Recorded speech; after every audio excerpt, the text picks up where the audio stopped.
Les damos la más cordial bienvenida, deseando que se encuentren muy bien. La Universidad Francisco Gavidia, a través de la Dirección de Proyección Social, les ha invitado a participar de este webinar denominado Principios de ahorro e inversión. Tendremos un espacio para la ponencia y posteriormente se abrirá un espacio de preguntas y respuestas. Podrá abrir su micrófono o también puede colgar su pregunta en el chat. Esta mañana tenemos el honor que nos acompañe el licenciado en Economía Mauricio Esaú Flores Granado. Él es analista de, él es analista y estadista financiero y fiscal del Banco Central de Reserva de El Salvador. En este momento, pues, cedo la palabra al licenciado. Muchas gracias. Buenos días. Buenos días, muchas gracias.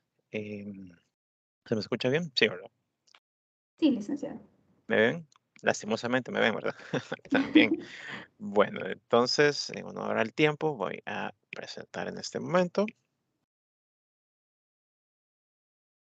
Vamos, aquí está. Solo que me confirme esto si ya se ve. Creo que ya se ve, ¿verdad? Correcto. Ya Ok, se ve. excelente. Para mí es un gusto estar aquí con ustedes esta mañana. Sé que se van incorporando en el lapso de esta exposición, una breve exposición, solo para que tengan los principios nocionales del ahorro y la inversión.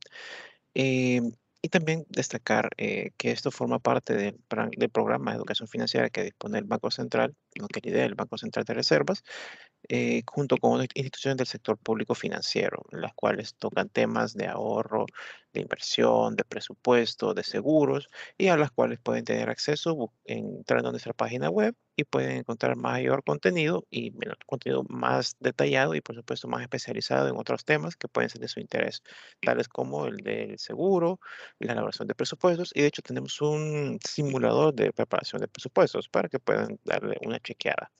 Ok, hecho el spot publicitario, casi por obligación o necesario de hacer, empecemos con la jornada de ahora. Hoy estaremos viendo dos temas muy importantes, en especial para los jóvenes, así como ustedes, y por supuesto para el público en general. Esos son el tema del ahorro y el tema de la inversión. Porque una cuestión es ahorrar, pero otra cuestión muy importante es el paso siguiente, ¿qué hacer con ese ahorro? Pues bien, recuerden que pueden hacer sus preguntas, creo que hasta el final de la exposición, pero si tienen algún comentario, con todo gusto puedo repetir o puedo frenar y resolver en el momento, ¿de acuerdo? Así que no tengan ninguna pena. Bien, primero vamos a empezar analizando el tema del ahorro. Objetivos de este tema específicamente es, primero, entender el ahorro, ¿verdad?, como una herramienta que nos puede facilitar el sobrellevar o el enfrentar dificultades que la misma vida nos vaya imponiendo poco a poco o paulatinamente. Obviamente, también el ahorro tiene como un objetivo el poder llevarnos a cumplir propósitos, sueños y metas. Otro objetivo es que de esa exposición es que vamos a identificar las características que se deben tener en cuenta para establecer metas de ahorro. Ahí vamos a ver un poco aspectos como de la preparación de metas por resultado y otros aspectos como de qué forma voy a ahorrar o cuánto debería ahorrar en función de mi nivel de ingresos o mi disponibilidad de ahorros previos. Por último, tenemos como objetivo una elaboración o una idea de elaboración de un plan financiero personal para alcanzar metas. Esto es muy importante porque el establecimiento de metas tiene que realizarse de una perspectiva lógica, tanto que yo siempre propongo que se utilice una metodología SMART en la cual se establezcan quién lo va a realizar, qué va a realizar y en cuánto tiempo lo va a realizar. Por eso se plantean metas de corto, mediano y largo plazo. Esos son los objetivos que vamos a ver en esta primera parte de la exposición y arrancamos. Primero, hablemos un poco del ahorro. Para nosotros regularmente, ¿qué significa ahorrar? Bueno, en términos generales o para la población en general, el término de ahorro tiende a significar aquella porción que me queda libre al final de todos los meses y que no consumí. por A o B motivo, no utilicé para el consumo en ese momento. Por tanto, lo utilizo para guardarlo y consumirlo posteriormente o para utilizarlo posteriormente. Porque recuerden de que desde la perspectiva económica, el ingreso tiene tres fines. Dos que son fines lógicos económicos y uno que es un fin totalmente ilógico. ¿Cuáles son los fines lógicos? El consumo, que es lo más común, y el ahorro. Son fines económicamente lógicos. El tercer uso que puede hacer el dinero es, por ejemplo, quemarlo, lo cual obviamente no es un fin lógico, porque creo que nadie, lo que estamos en esta sala, trabajamos de primero de mes a 30 de mes pensando que al final cuando nos paguen vamos a quemar ese dinero. O sea, tenemos la perspectiva de consumirlo o ahorrarlo. Pero normalmente en el ideario social se entiende que el ahorro es la porción que resta. Cuando yo ya consumí, cuando yo ya hice todos los gastos necesarios y mis costos necesarios para mi manutención o para mi sostenibilidad, la porción que me queda residual la destino al ahorro. Primero, eso es una visión errada del ahorro, porque el ahorro debe ser considerado como la primera porción que se destina cuando entra el ingreso, cuando se tiene ingreso. Ahora bien, ¿para qué sirve ahorrar? ¿Para qué podría servirnos ahorrar? Mencionábamos al inicio que el ahorro puede ayudarnos a cumplir metas. Obviamente puede también apoyarnos para poder resolver alguna problemática de corto plazo mediante que nos genere una emergencia. Por ejemplo, que nos fracturamos alguna pierna, o que uno de nuestros familiares tuvo algún accidente, o que nosotros mismos tuvimos un accidente que tuvimos que realizar un gasto que no estaba planificado. En el mejor de los casos, que planificamos nuestros gastos, ¿verdad? Porque este es otro punto que hay que planificar los gastos. Em, Obviamente, si tenemos algún sueño que deseamos cumplir, por ejemplo, estudiar en el extranjero o comprar algún vehículo, o comprar, bueno, creo que como jóvenes tenemos el sueño de comprar nuestra casa propia, o nuestro apartamento, o nuestro lugar de hábitat. eh, el ahorro es un elemento que nos puede, bueno, que nos ayuda a lograr ese sueño. Es uno de los principales motivos o los principales fines para los cuales sirve el ahorro. Ahora una pregunta que es más personal. ¿Quién de nosotros está ahorrando actualmente? ¿Quiénes de los que estamos acá, hagamos una recapacitación propia en unos breves segundos, si estamos realmente ahorrando? Y cuando mencionamos ahorrar, quiere decir que estamos optimizando el ingreso que tenemos en destinar la primera parte a ese consumo futuro o esa inversión que podemos realizar en el futuro y la parte que estoy consumiendo actualmente para vivir. Pensemos, ¿estoy ahorrando? Sí. Y si no estoy ahorrando, ¿por qué razón no estoy ahorrando? Y esa es la otra pregunta. Preguntémonos, ¿es posible, considerando la estructura económica a la cual estamos amarrados, es posible ahorrar? Obviamente, aquí hay varios elementos que interfieren en la posibilidad que tenemos de ahorro. Primero, obviamente, si no hay ingresos, es prácticamente imposible que ahorremos. Es decir, si no hay una fuente entrante, es imposible que yo pueda destinar una parte para mi consumo futuro o para hacer inversión a futuro. Porque si yo no tengo el flujo entrante, si no estoy percibiendo ingresos, por obvias razones, yo no puedo ahorrar. Es una explicación. Entonces, en esa situación, el enfoque que debemos buscar es otro. ¿Qué fuentes de ingresos puedo tener? Cuando se elabora un plan financiero, que también es una de las charlas que proporcionamos como Banco Central, se establece ambas caras. La cara del ingreso, qué hacer para generar ingresos, y un poco de eso vamos a hablar cuando estemos hablando del tema de inversión, y la otra es el tema de gasto que ya lo estaba mencionando. Entonces, uno de los puntos fundamentales por los cuales puede que no sea posible el ahorrar es eso, que no hay ingresos. Pero asumiendo que sí hay ingresos, ¿cuáles pueden ser otros motivos por los cuales no podamos tener ahorro o por los cuales no estamos ahorrando? Punto número 2, puede ser de que los gastos están, bueno, obviamente quitando la parte del ingreso, que también puede ser otro determinante, que el ingreso sea demasiado bajo, Pero obviando estos dos puntos, puede ser de que los gastos que estamos realizando no están planificados mensualmente. Dicho en otras palabras, que nosotros personalmente no tengamos una planificación financiera con la cual establecer metas o establezcamos metas para qué es lo que buscamos lograr. Eso es muy importante. Ahora, cuando nosotros empezamos a pensar en planificación financiera, podríamos aludir de que es un tema súper complejo, súper así, súper difícil, y que tengo que considerar varios conocimientos previos para poder hacerlo, como por ejemplo el tema de presupuesto, tema de finanzas, temas económicos, considerar inflación, considerar tasas de interés. Y sí, son elementos que ustedes le pueden apoyar al momento de elaborar su plan financiero. No obstante, la fuente fundamental de un plan financiero está en qué necesito para vivir y cuánto vale. Básicamente eso. Si yo puedo controlar esos elementos dentro del plan financiero, va a surgir o salir a la luz algunos elementos como los gastos hormiga, por poner un caso, que vamos a ver un poquito más adelante. Eh, pero normalmente cuando se menciona, mire, que usted requiere hacer un presupuesto que está enmarcado en un plan financiero. Normalmente se piensa, voy a hacer un plan y si me salgo del plan, me voy a martirizar yo solo.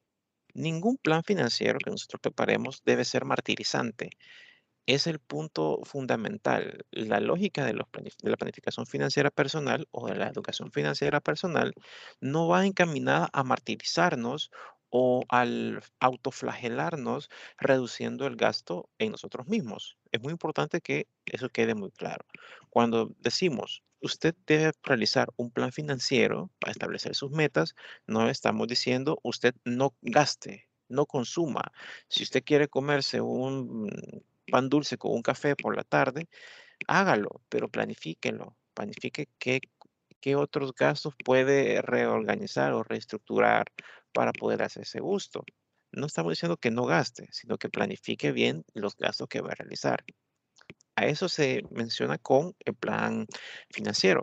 Ese es el punto número 2 por el cual no estamos ahorrando. El punto número 3 por el cual no estamos ahorrando actualmente es algo considerado allá por los años 60, bueno, 57, 60, por un psicólogo estadístico que se llama Cindy Parkinson. De hecho, se le conoce como las 3 leyes de Parkinson. La segunda ley alude de que no estamos ahorrando o no está creándose ahorro por el hecho de que en la medida de que un agente económico tiene un incremento de su ingreso, los gastos le siguen en incremento.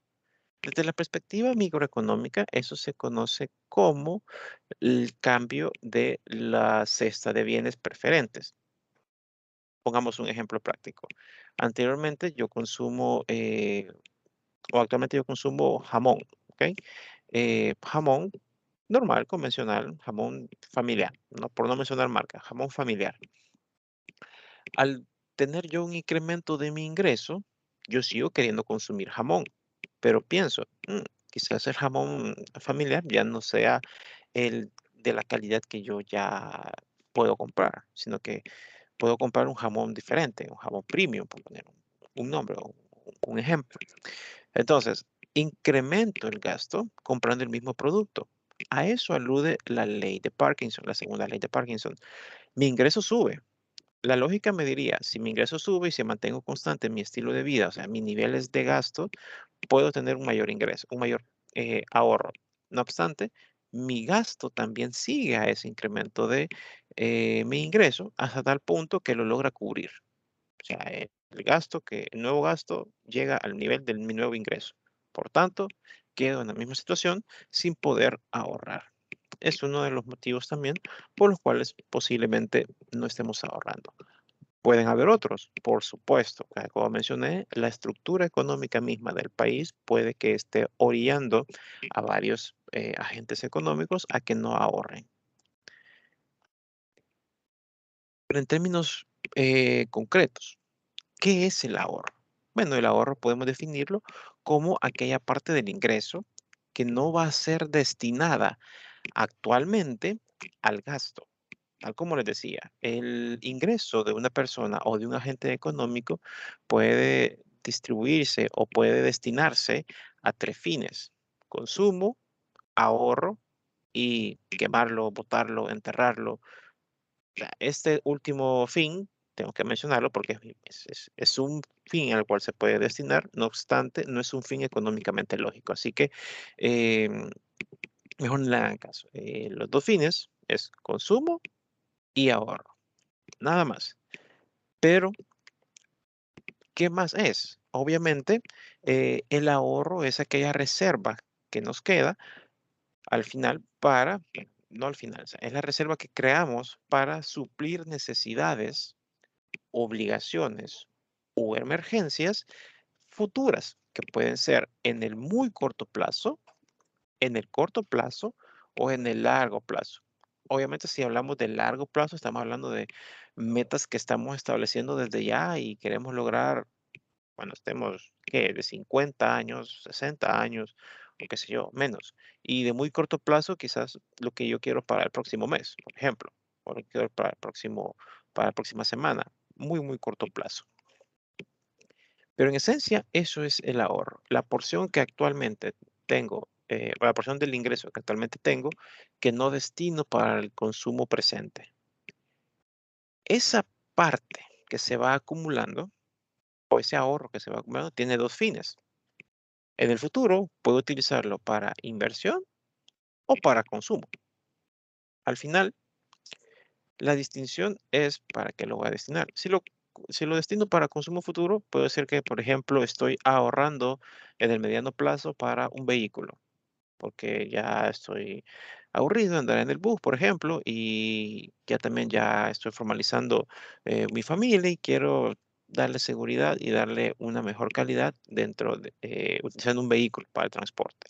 Entonces, es una meta de mediano plazo, que obviamente ese ahorro, cuando yo ya tenga la cantidad necesaria o suficiente, voy a poder realizar la compra de ese vehículo. En ese momento, el ahorro se transforma en gasto porque compro ese vehículo que lo voy a utilizar yo para transportar a mi familia o para transportarme a mí mismo. Por tanto, es un gasto, es un consumo, es consumo. Si por otro lado pensase, voy a comprar un vehículo, específicamente voy a comprar un vehículo de transporte, de carga, llámese, no sé, un pickup o un camión, no sé, o un panel. Pero la lógica es esa, que va a ser para transporte de carga, ya sea de pasajeros o de materias primas. Y al comprarlo, yo logro instalarlo en una industria en la cual sirva para lo que lo estoy comprando, o sea, para transportar materiales o personas. Eso, en lugar de convertirse en gasto o en consumo, se convierte en inversión. ¿Ok? Entonces, a futuro, el ahorro también tiene dos usos: consumo o inversión. Y el que nos compete en esta mañana es el tema de la inversión. Pero bien, ¿para qué sirve ahorrar? Tal como decía previamente, sirve para poder atender imprevistos que pueden surgir en cualquier momento. Obviamente las emergencias y los imprevistos son cosas totalmente aleatorias que por azares estadísticos nos pueden afectar. Nadie sale de su casa en la mañana pensando, por ejemplo, que va a chocar. Nadie, creo que nadie en su sano juicio se monta a su vehículo, empieza a conducir con la mentalidad de quiero chocar, quiero chocar, quiero chocar. Nadie con un pensamiento lógico haría eso. De hecho, creo que debería estar un poco trastornado mentalmente si se levantase en la mañana con ese deseo de ir a chocar a alguien o de atropellar a alguien.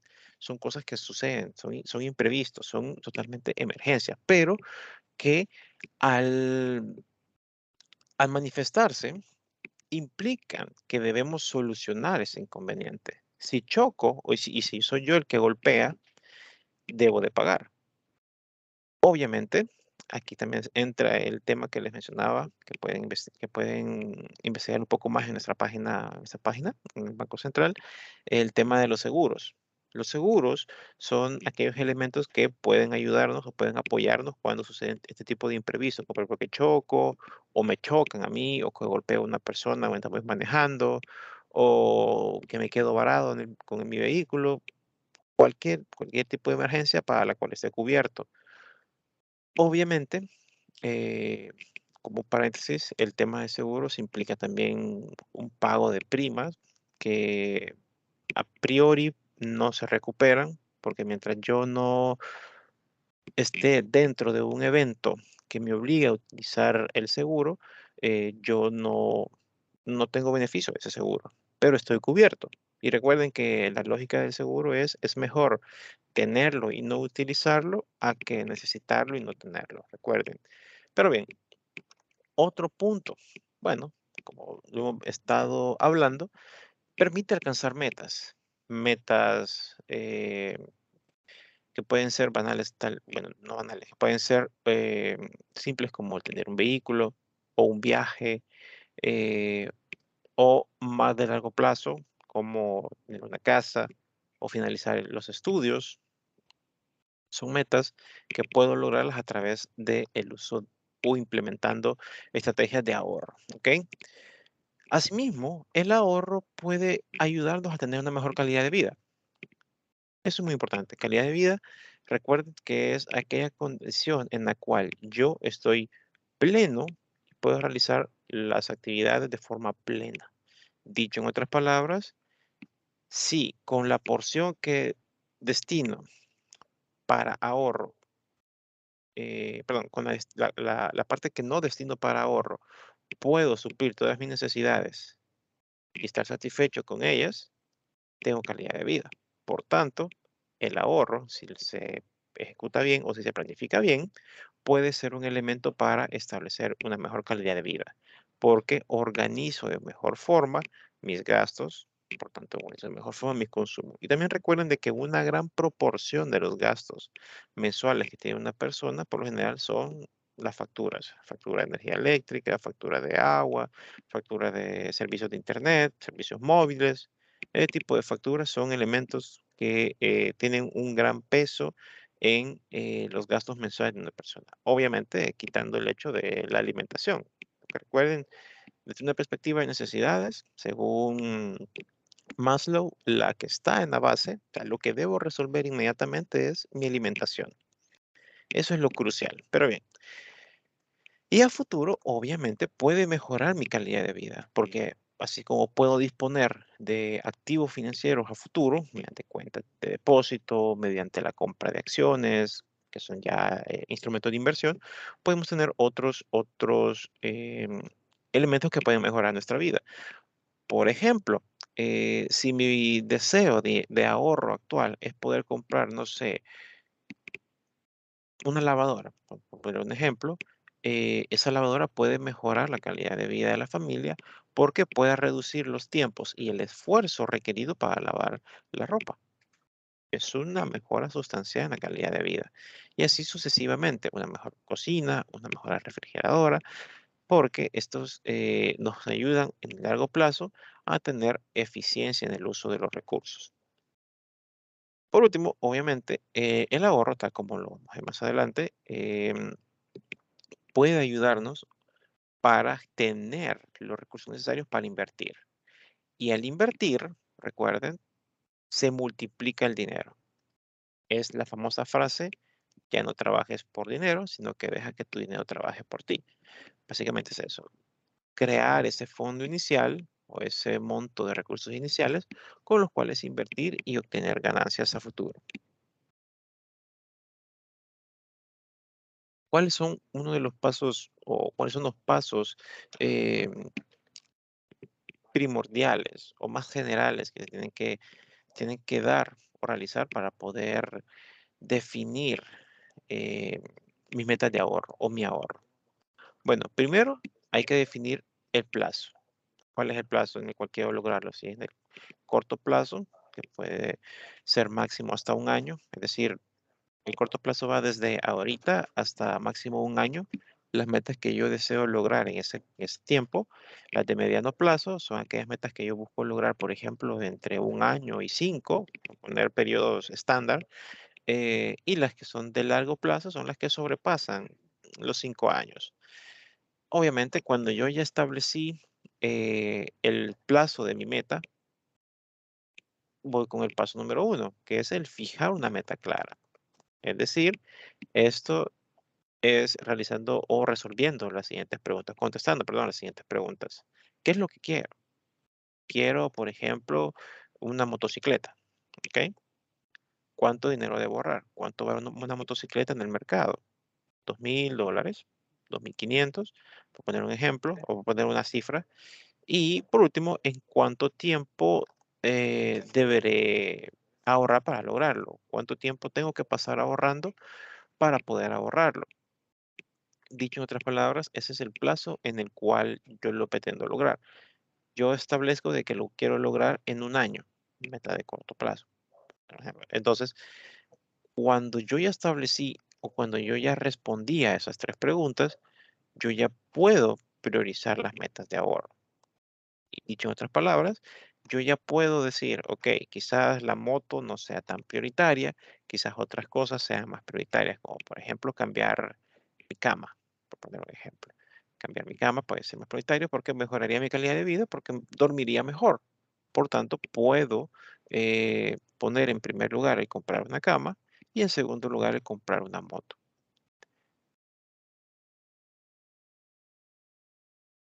Paso número 3 es obviamente revisar el presupuesto personal, bajo la lógica o bajo el supuesto principal de que yo ya elaboré un presupuesto.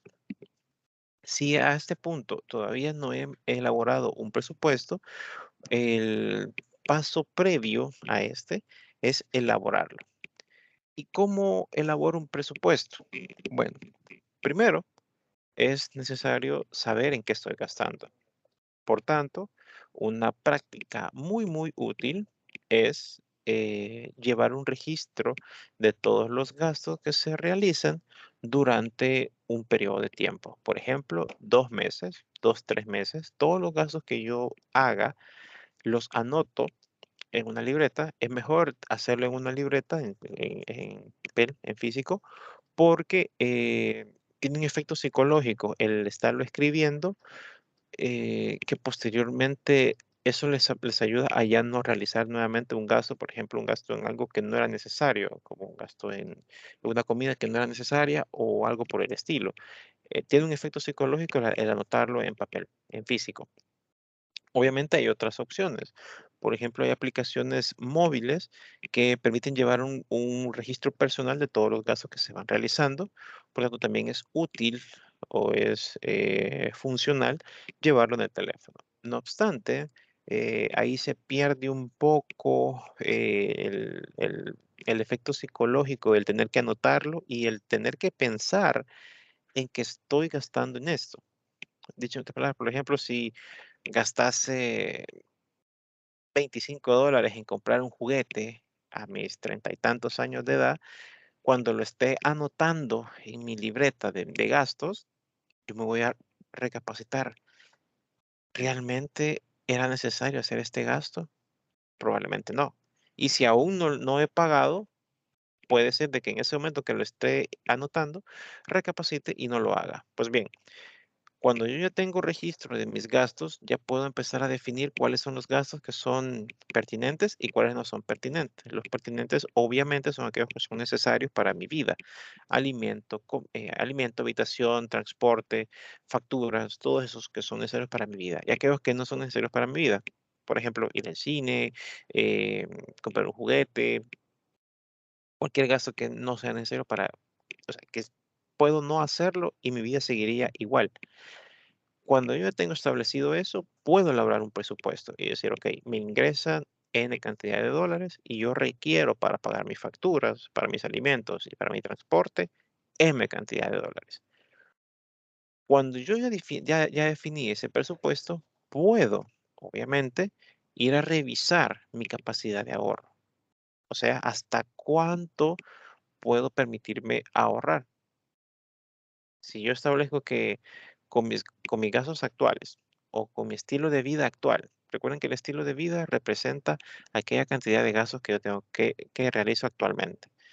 Si yo al revisar esto, detecto que hay posibilidades de mejorar o de optimizar aún más mi presupuesto personal, pues lo hago. Reduzco algún gasto que posiblemente pueda reducir mediante alguna estrategia particular. O por ejemplo, a mí me gusta que dormir con el ventilador encendido. Probablemente eso no sea estrictamente necesario. O no toda la noche, pero bueno, mientras estoy dormido ya para que esté encendido, ¿verdad? Entonces puedo programarlo y eso me ayuda a bajar un poco la factura de energía eléctrica. Eso por poner un ejemplo, bien burdo, yo sé, pero hay otros elementos en los cuales puedo ahorrar em, que surgen estrictamente de lo que les menciono, de el anotar en qué estoy gastando, en llevar un registro de mis gastos. Cuando yo ya establecí cuál es mi capacidad de ahorro, puedo definir o puedo buscar aquella oportunidad de ahorro en lo que yo puedo em, ahorrar, o más bien en aquello en lo que yo puedo mejorar el ahorro.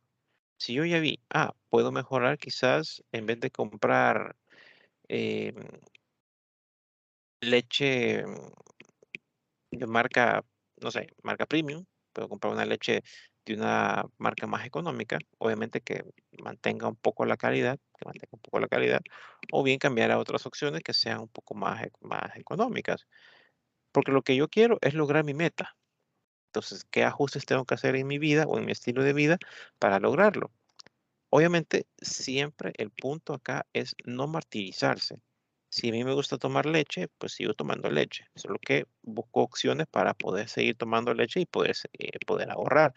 No le estoy diciendo, si usted quiere tomar leche, pero quiere ahorrar, deje de tomar leche. No, de hecho, eso es hasta malo para nosotros. Quitar o restringir eh, cosas que nos gustan. Psicológicamente tiene un efecto muy importante en nosotros el que restringamos esos tipos de consumos. O sea, nos pone en modo alerta, nos pone en modo defensivo y muchas cosas, nos pone tensos. Pero bien, cuando yo ya encontré aquellas oportunidades de ahorro, yo elaboro lo siguiente, el cual es un plan. Ese plan es la ruta de guía que va a marcar mi búsqueda fundamental. ¿Qué implica esto? Aquí yo ya coloco cuánto vale mi meta. Aquí está el plazo, en cuánto tiempo lo quiero lograr, en el corto, en el mediano y en el largo plazo. ¿Cuánto vale? Aquí iría el precio de cada cosa que yo deseo obtener en el futuro. Es decir, si yo quiero, por ejemplo, la lavadora, la refrigeradora y una moto, ¿qué va primero? Ya lo prioricé, quizás va primero la lavadora, luego la refri, por último la moto, ya lo prioricé. ¿Cuánto valen esos tres elementos? Eh, 100, 300 y 2000. Ok, hago la suma. ¿Cuánto necesito para cumplir mis metas? ¿Para cuándo lo necesito? El plazo, eso es la lavadora la que la quiero para dentro de 6 meses, máximo. O sea, medio año, perdón. La refrigeradora la quiero para dentro de un año, y la moto para dentro de 2. Eso ya establece eh, el plazo en el cual yo lo quiero lograr. Y por último, ¿cuánto debo ahorrar? Si lo quiero para 6 meses, la moto, perdón, la lavadora, ¿cuánto tengo que exigirme yo? ¿Cuánto debo ahorrar para poderla lograr? Si vale 100 y si puedo ahorrar 10 dólares mensuales, quiere decir de que en el plazo de 6 meses voy a tener $60. Por tanto, necesito optimizar algún gasto que estoy haciendo para poder suplir en ahorro los otros 40 que me faltarían para comprarla dentro de 6 meses. Y así sucesivamente. Bien, algunas estrategias de ahorro. Este es no es una sugerencia, no es una recomendación, sino es un postulado que se tiende a utilizar normalmente cuando se habla de finanzas personales. Y son parámetros establecidos de forma general, bien generalista, no son tan específicos para cada individuo, pero dan una idea de por dónde podría andar. Creo que aquí sí no puse nada así. Bien, un poco platicado. Se establece de que por lo menos una base de ahorro o un punto de corte de ahorro e inversión está en el 30% de sus ingresos anuales. ¿Qué es esto? Por ejemplo, si usted en el año tiene un ingreso de $3,000, el punto de corte de sus ahorros o el punto base de ahorro debería de ser el 30% de esos $3,000 anuales, o sea, $1,000. Usted debería conservar un ahorro o debería tratar de buscar $1,000 de ahorro. ¿Cómo hago para llegar a esto? Asumiendo que tengo la posibilidad de ahorrar porque tengo ingresos, porque ya elaboré un presupuesto, por tanto ya tengo un plan financiero, puedo hacer un esfuerzo y decir que para poder lograr ese valor o ese monto, puedo establecer una meta de ahorro del 30% mensual hasta que yo lo logre. Cuando yo ya lo haya logrado, puedo destinar 5% para el ahorro y 25%, perdón, sí, 5% para el ahorro y 25% para inversión. Vamos a ver un poquito más adelante en qué se puede utilizar ese monto de inversión o ese monto que ya ahorré para invertir. Metas, obviamente, por las cuales puedo ahorrar son educación, preparo o formulo el ahorro o empiezo a ahorrar para educarme, quizás una maestría, ya que están estudiando, o terminar su carrera, su ingeniería, su licenciatura, lo que que estén estudiando, o su doctorado, puede ser una meta. La vivienda, tal como todos los jóvenes actualmente estamos perfilados a lograr ese objetivo de comprar nuestra vivienda, comprar casa, comprar un apartamento. Comprar vehículo, lo cual es un gasto, pero también sirve para mejorar la calidad de vida, facilitando el transporte de punto a punto de nosotros. Viajes es meta personal de cada quien. Yo en lo personal no soy muy fan de utilizar recursos para esto, pero puede que haya personas que busquen guardar recursos para poder disfrutar de viajes o el adquirir tecnología para mantenerse en la vanguardia de la tecnología de información. Y obviamente, uno de los puntos o de las metas más importantes por las cuales debemos ahorrar es para nuestra vejez. Sabemos las turbulencias que están observándose en nuestro país y en el mundo en general. Entonces, es necesario que nosotros individualmente podamos establecer ya una meta de ahorro mensual para nuestra vejez. Eh, sí, esperemos que lleguemos, eh, tengamos los recursos suficientes para poder vivir después de nuestra vida productiva o nuestra vida útil en términos de producción. Pues bien, lo que hay ahora es una distinción entre las satisfacciones de corto y largo plazo. Pensemos en lo siguiente. Quizás pensar en largo plazo sea un poco complejo o un poco aburrido o un poco triste y utópico, pero si establecemos nuestras metas de forma eficiente, el plazo, la verdad, se pasa rápido. Obviamente, como les he estado diciendo, el objetivo de planificar y el establecer un plan financiero no es el martirizarse, no es el dilapidarse financieramente hablando, comiendo pan con agua todos los días para lograr una meta futuro. No, es establecer metas y realizar las mejores acciones para lograrlo, considerando los gastos que yo pueda tener, los gustos que me pueda dar en el corto plazo. Obviamente aquí ponemos el ejemplo de un pan con una soda. No es lo más saludable, no les recomiendo que lo hagan, pero si tienen el deseo de comer un pan con una soda, pueden hacerlo, aunque tengan un plan financiero y que el plan financiero no contemple el pan y la soda. Cuando ustedes lo anoten, van a tener claro de que eso quizás no era lo mejor hacerlo, pero ya lo hicieron. Hay que buscar la forma de solucionarlo y de ajustar el presupuesto para poder considerar ese gasto que ya hice y no repetirlo en la medida de lo posible. Si vuelvo a tener a futuro ese deseo de comprar su pan con soda, pues lo puedo hacer, pero siempre hay que ser disciplinado de poder ajustar el presupuesto. Obviamente, en el largo plazo, eh, se pueden lograr muchas o grandes metas, como por ejemplo, si consideramos el costo diario de un pan con una soda, que puede andar entre 1,60, en 10 años podemos comprar un vehículo a precio de mercado que anda en $5,840. Obviamente, ca- caemos un poco en aquello de que, en largo plazo, dentro de 10 años, pero yo no puedo comer el pan ahorita. Entonces, por eso es la satisfacción de hoy versus el beneficio futuro. ¿Ok? Bien, hay que tener en cuenta, claramente, que para el tema del ahorro, algo que mencioné al inicio, no es aquella parte que nos sobra. No es lo que yo gasto y me sobra y esto lo ahorro, sino que es primero una porción que yo retiro al inicio cuando tengo mi ingreso, no después. ¿Por qué? Esto principalmente porque nosotros como seres humanos somos autocomplacientes con nosotros mismos.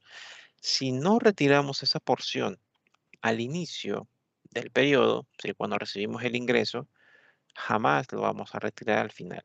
Difícilmente cuando esté el residuo lo vamos a destinar a ahorro. Lo vamos a destinar a ahorro, pero solo por un periodo, y el siguiente periodo lo vamos a utilizar para financiar nuestro gasto del siguiente mes. Por ejemplo, ahorramos ahorita en el mes de mayo, pero al final, lo que nos sobró, ese ahorro o ese pseudo ahorro, probablemente no va a durar en el tiempo y lo vamos a gastar en junio. Muy probablemente. Entonces, es muy importante que tengamos claro de que debemos ahorrar o destinar el ahorro desde el inicio del mes. Pues bien, eh, ¿qué productos financieros podemos utilizar para el ahorro? Las básicas, cuentas corrientes o las cuentas de ahorro, tales como las cuentas corrientes, que son instrumentos bueno, por definición, son los instrumentos más utilizados en el país. Obviamente la mayoría de las personas trabajadoras reciben su remesa por su trabajo, por sus servicios, a través de cuentas electrónicas o cuentas de ahorro que están establecidas en bancos. Eh, Obviamente tienen ciertas condicionantes, tienen ciertas características como que requieren saldo mínimo para que se mantengan abiertas.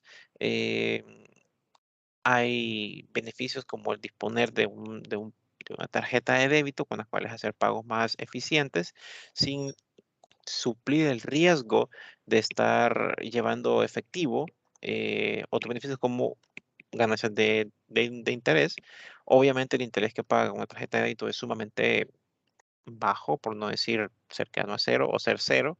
Y muy importante esto último, los fondos que están depositados en nuestras cuentas bancarias tienen un respaldo por el Instituto de Garantía del Depósito, el IGD, hasta un monto de aproximadamente entre $10,300.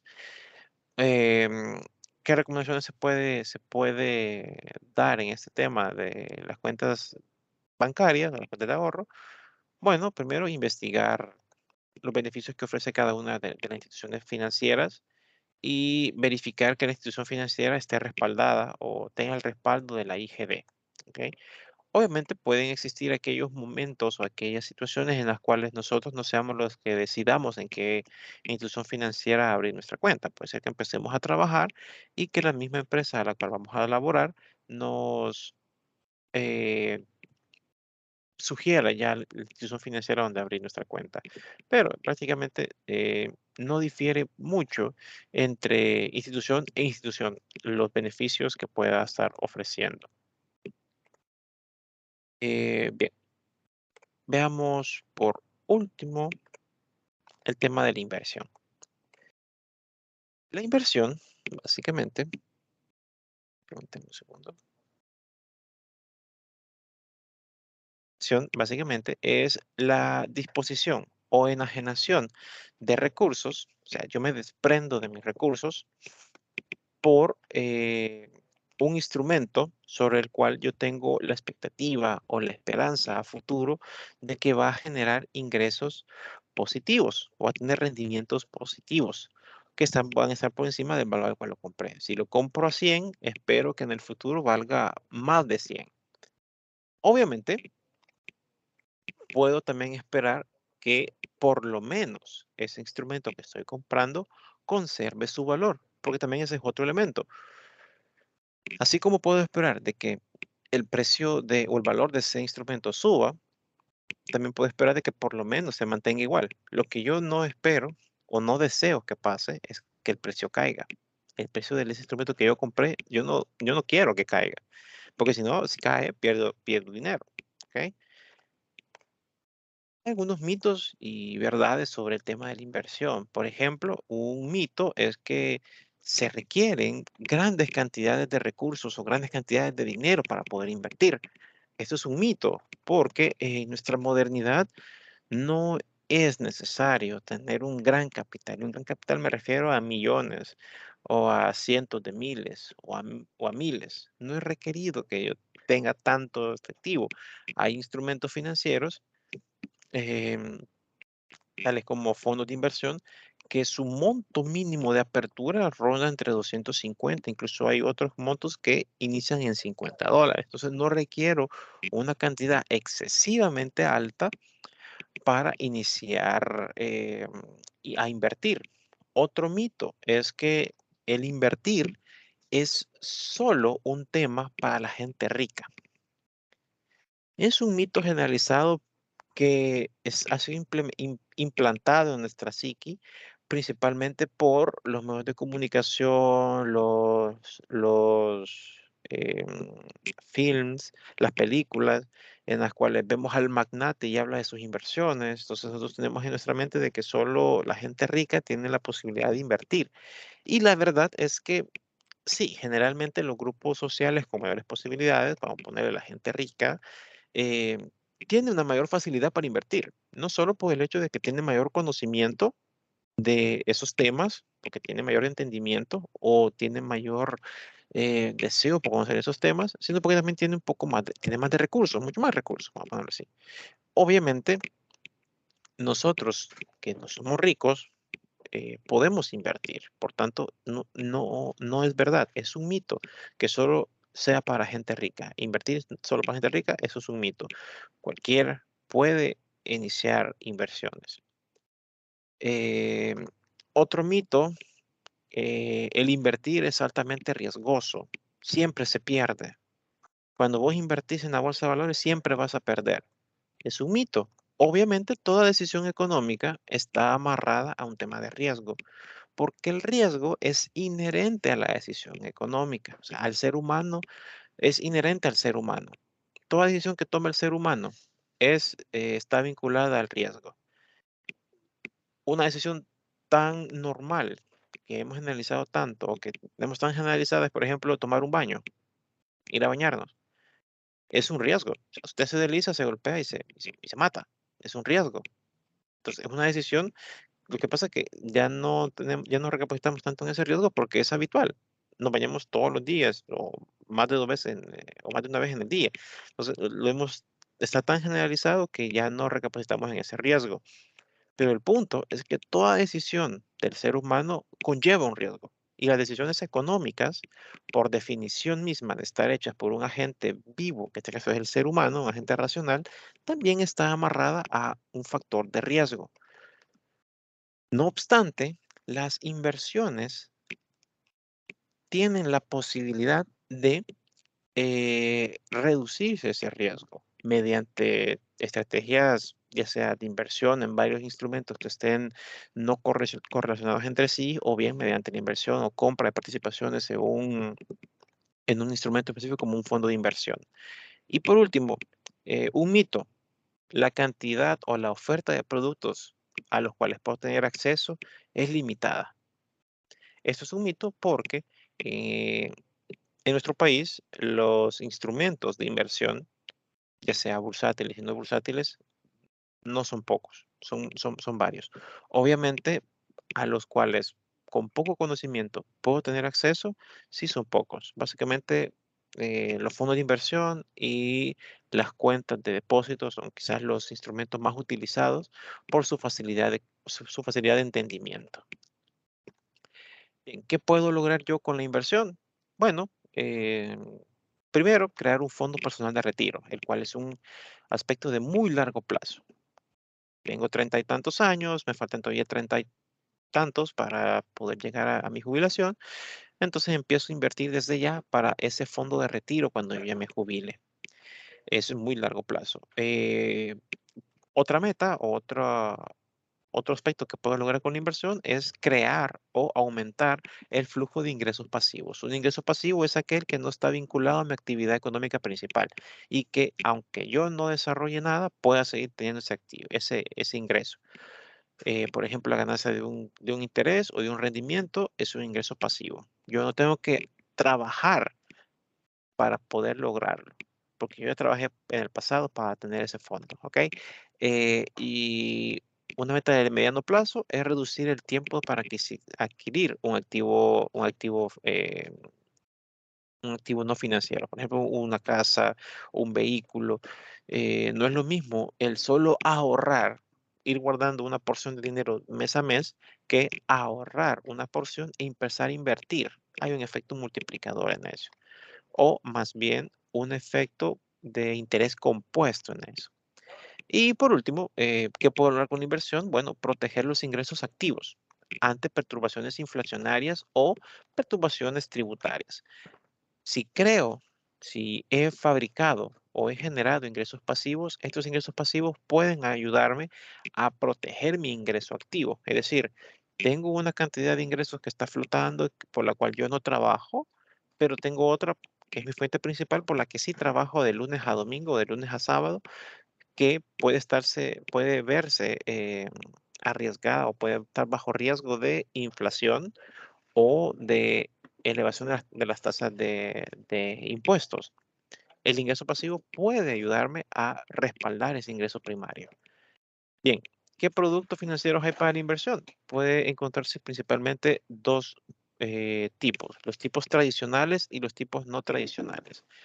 Los tradicionales tenemos la inversión en inmuebles, la inversión en acciones, la inversión en bonos, por ejemplo. Y los no tradicionales son aquellos que están basados en nuevas tecnologías o nuevas perspectivas para realizar ese tipo de inversiones. Por ejemplo, los fondos de inversión que estén cotizando en bolsa, los ETF.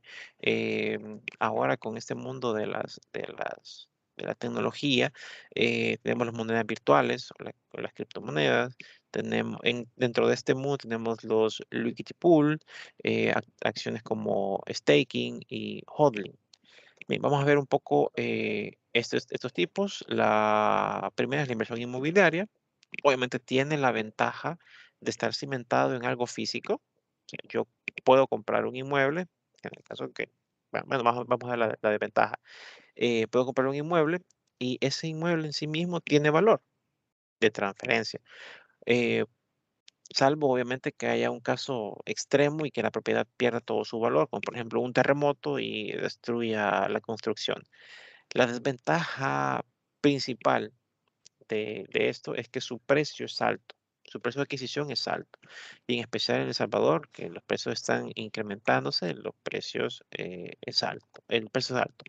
Otra desventaja es que el plazo de recuperación de esa inversión es largo o puede tender a ser largo. En el peor de los casos, cuando hay perturbaciones en la economía, el valor de esos inmuebles cae. Obviamente eso casi no sucede. Y obviamente hay riesgos asociados al valor general del inmueble. Como les decía, un terremoto o una manifestación o el descubrimiento de alguna falla geológica que pase cerca de ese inmueble. La adquisición de acciones, esta, por definición, se entiende como el instrumento principal de la inversión. Cuando pensamos en inversión, por lo general se piensa, inversión, comprar acciones. ¿Qué son las acciones? Bueno, básicamente son una fracción del patrimonio o una fracción de una entidad, una empresa, vamos a ponerlo así, y el precio de esa acción representa el valor justo de mercado, es decir, cuánto cree el mercado que es justo pagar por esa empresa en ese momento. Eso dividido entre el número de acciones. Este instrumento tiene ganancias por dos vías. Vía dividendos, que es decir, la ganancia que te genera la empresa se le paga a los accionistas, y por revalorizaciones o ganancias de capital. Si yo compré a 100 y vendo a 105, gané 5 unidades por tener esa opción. La desventaja es que, bueno, la ventaja más bien es que hay una gran cantidad de opciones en el mercado. Acá en nuestro país hay una gran cantidad de opciones, de acciones, pero la desventaja es que es un instrumento de renta variable. Por tanto, si no se hace un buen análisis de la acción que se va a comprar, se puede perder dinero. O bien, si no se dispone de un buen asesoramiento para la compra de ese instrumento, se puede perder dinero. La adquisición de bonos o los bonos son activos o son instrumentos de renta fija. Eso quiere decir que desde que se compra el instrumento se sabe cuál va a ser el beneficio que mes a mes o año a año va a estar generando ese instrumento. Obviamente representan una obligación que tiene quien emite ese bono, que puede ser una entidad privada o una entidad pública, con el que lo ha comprado o el que lo tiene actualmente y lo compró en mercados secundarios. Los tipos fundamentales de bonos son el bono cupón cero, es decir, un bono que no paga dividendos, sino que usted, por ejemplo, el bono nominal es 100, usted por ese bono paga 50.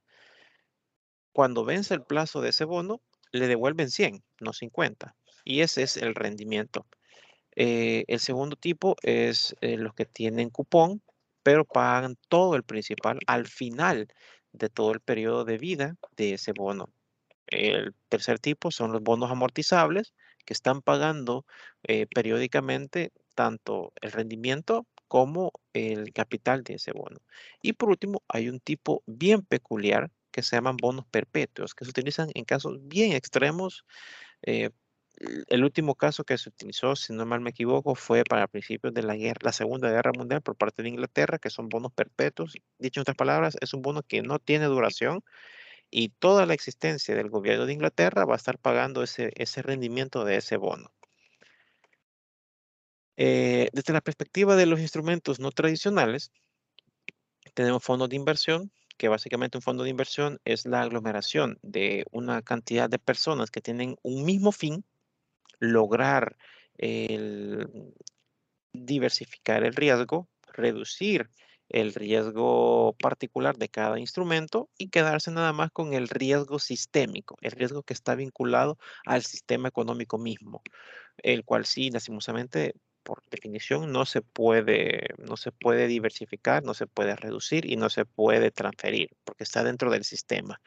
Los tipos de fondos, en nuestro país tenemos fondos abiertos, te implica que en cualquier momento puede ingresar una persona y comprar una parte alicuota ese fondo de inversión. Los fondos cerrados, que son aquellos en los cuales los cuotapartes o los compradores de partes alicuotas de ese fondo no pueden entrar en cualquier momento y por tanto no pueden salir en cualquier momento. Casos de estos son los fondos inmobiliarios que tiene, no es recomendación, que tiene el Banco Atlántida. También hay fondos de tipo de renta variable que obviamente su naturaleza es ser volátil. Cuando todo está bien, la rentabilidad es alta, pero cuando todo está mal, la rentabilidad es baja. Y los fondos de inversión inmobiliaria, que están específicamente cimentados para la fabricación, bueno, para la construcción de nuevos edificios. La ventaja es que no requiere tanto conocimiento. Usted puede entrar con poco capital, $250, $50. Reduce el riesgo, tal como que si usted fuese a comprar un solo instrumento, tiene el riesgo sistémico más el riesgo particular de ese instrumento. En este caso de los fondos de inversión, usted nada más tiene el riesgo sistémico. La desventaja es que la tasa de rendimiento o la tasa de rentabilidad tiende a ser baja y variable y que las decisiones de compra o venta de instrumentos están determinadas por el administrador del fondo y no por usted. Y por último, las inversiones que se pueden dar ahora con este nuevo mundo de em, las Decentralized Finance, las DeFi. Ahora se habla ya de DeFi 2.0 y DeFi 3.0. Estas, ¿verdad?, abren un nuevo campo a instrumentos financieros no tan tradicionales que se pueden utilizar para invertir, entre ellos las criptomonedas. Obviamente las criptomonedas despliegan nuevas opciones para poder utilizar recursos. Entre ellas están el staking, el farming, el hodling. El hodling, no crean que está mal escrito, de hecho así es. Lo que pasa es que cuando se creó el término, alguien sí se equivocó y en vez de poner holding, puso hodling. Eh, es un dato curioso.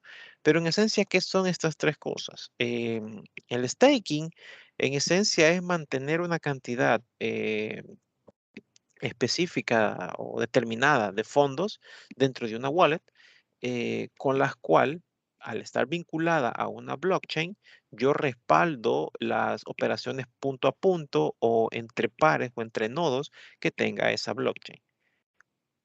Yo al respaldar esas operaciones, yo gano una recompensa. ¿Qué tanto puede ser la ganancia de esa recompensa? Preguntarán. Depende de varias cosas, pero principalmente de dos. ¿Qué tan grande es la cadena en donde está usted operando, donde está usted inscrito o forma parte de esa cadena como nodo? ¿Y cuántas transacciones o transferencias son las que usted con su respaldo o no, con su fondo logra respaldar? La desventaja, bueno, es que hay que sostener la inversión.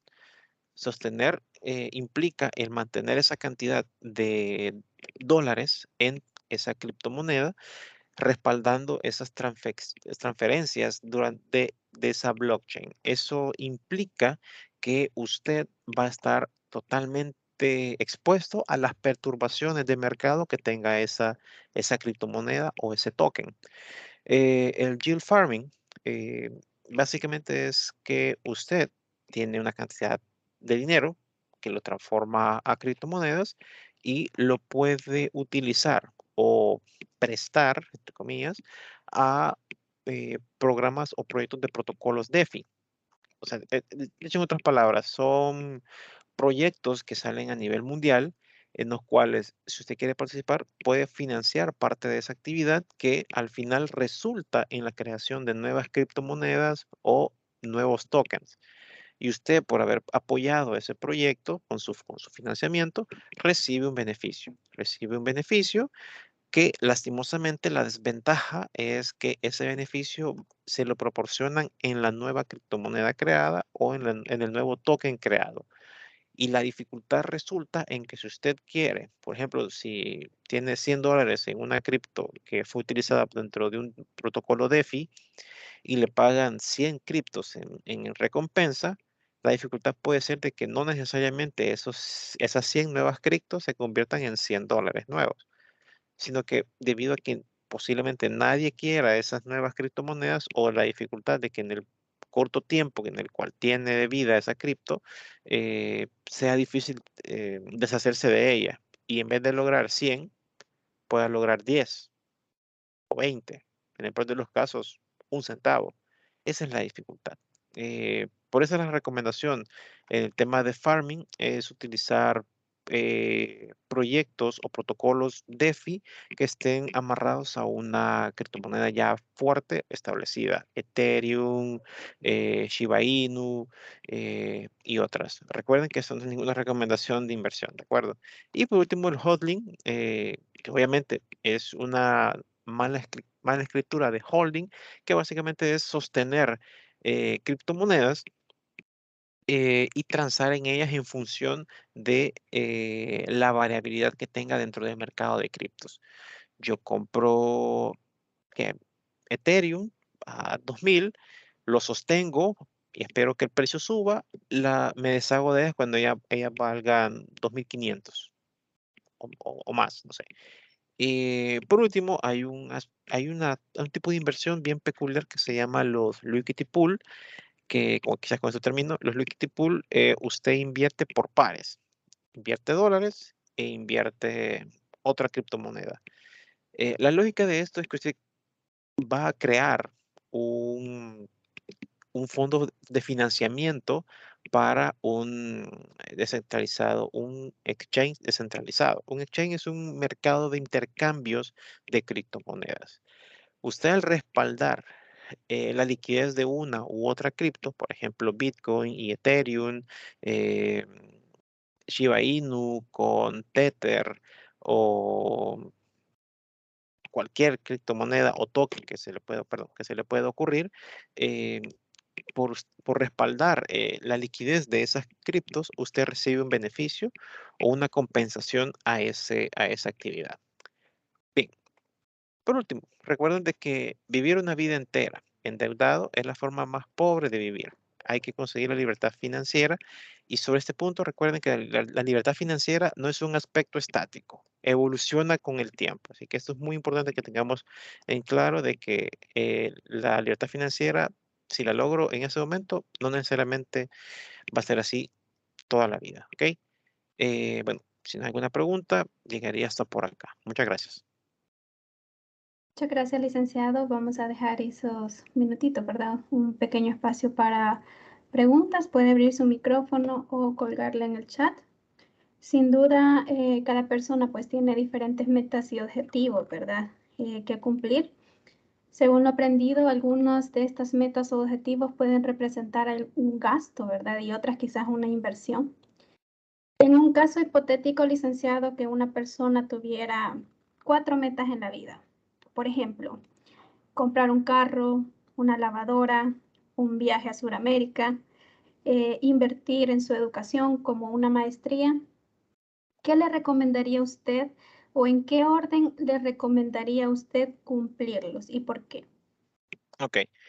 Bueno, primero por definición, el educarse o el utilizar recursos para ganar conocimiento, por definición, eso es una inversión personal. Porque recuerde que el activo más importante del cual disponemos todos nosotros somos nosotros mismos. Si yo utilizo recursos para pagar un pregrado o para pagar una maestría, en ganar más conocimiento, estoy invirtiendo en mí mismo. Y eso habla mucho de que estoy invirtiendo en el activo más importante, que soy yo mismo. Entonces, punto número uno, yo invertiría en mi maestría. Punto número dos, en orden de importancia, el vehículo. Quizás porque me permite tener más libertad de movimiento, me facilita la vida, puedo transportarme de forma más segura, o sea, relativamente más segura. Y luego pondría cualquiera de los dos, el viaje a Sudamérica, si es lo que yo siempre he soñado, viajar a Sudamérica. Por ejemplo, personalmente yo quiero viajar y conocer Japón. Sí, sé que está bien, bien lejos, pero es un sueño personal. Eh, pero pondría el viaje o no recuerdo cuál era la otra. La lavadora. Ah, la lavadora. Bueno, la lavadora también es importante. De hecho, la lavadora quizás iría antes del vehículo.